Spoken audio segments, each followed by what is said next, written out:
Thank you very much. Our MC, Minister Susan Rodriguez, our Borough President of Queens,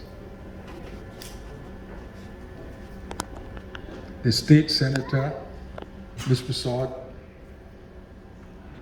my colleagues from the Consulate, and my long colleague from the Cabinet and Government in Guyana, Ambassador, and now our Ambassador to the United Nations. And the lady from the Guyanese and friends all. I'm pleased for this opportunity to speak to you, my very first as Ambassador from Guyana to the USA. And taking this role, my mind goes back to the many times when in Guyana we attended the anniversary of the United States of America, the 4th of July anniversary, independence anniversary of the USA, and we listened to the American ambassador. And it was quite interesting to hear them speak about their revolution and their continuing work to become one. And now being stationed in Washington, I cannot help but be aware of much of the history of the USA. Many times people point to places and towns nearby where various things happened at the time of independence and at the time of the Civil War. And it struck me that countries come out of years of experience, good times and bad times, times of togetherness and times of differences.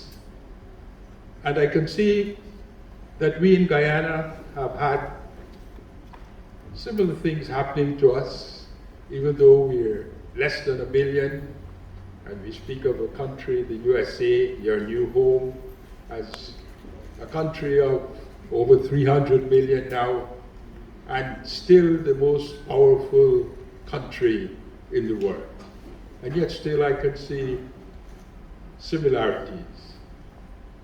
There are the differences here. There is the challenge of becoming one and to steadily work towards a more perfect union. I think that we in Guyana, when we became independent back in 1966, we did not know the great challenge that faced us. And I see two main challenges that faced us.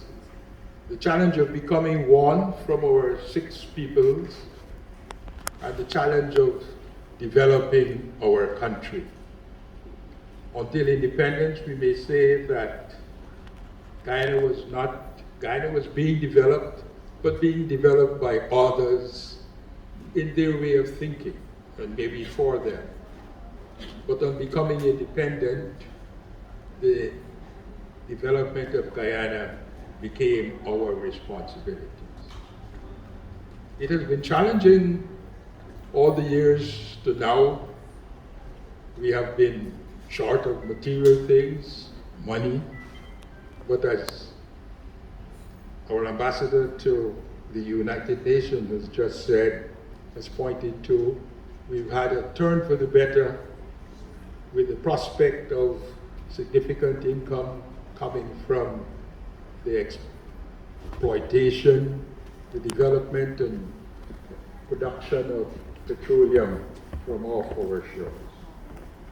We've been seeing many articles written and many people speaking to us, warning us of the danger of Dutch disease.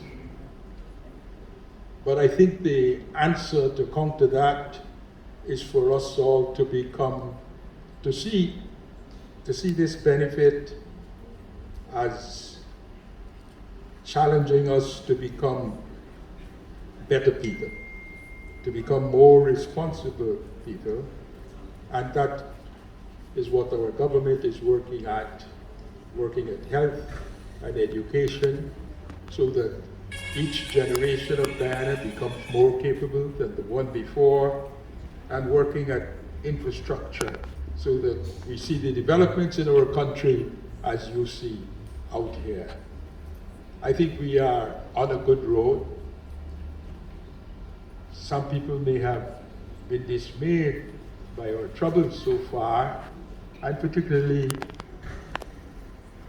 the events that surrounded our last election in 2020 does point out that whilst we have made great progress in coming together and sticking together, staying together as a people, it points out the danger that if we don't work at it, things could become difficult for us.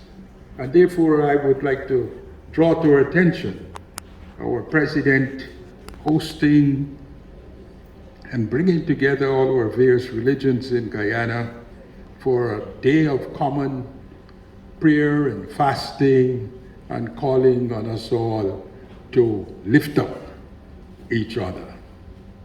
So let's keep on lifting up each other, and let us keep working towards one Guyana. I thank you.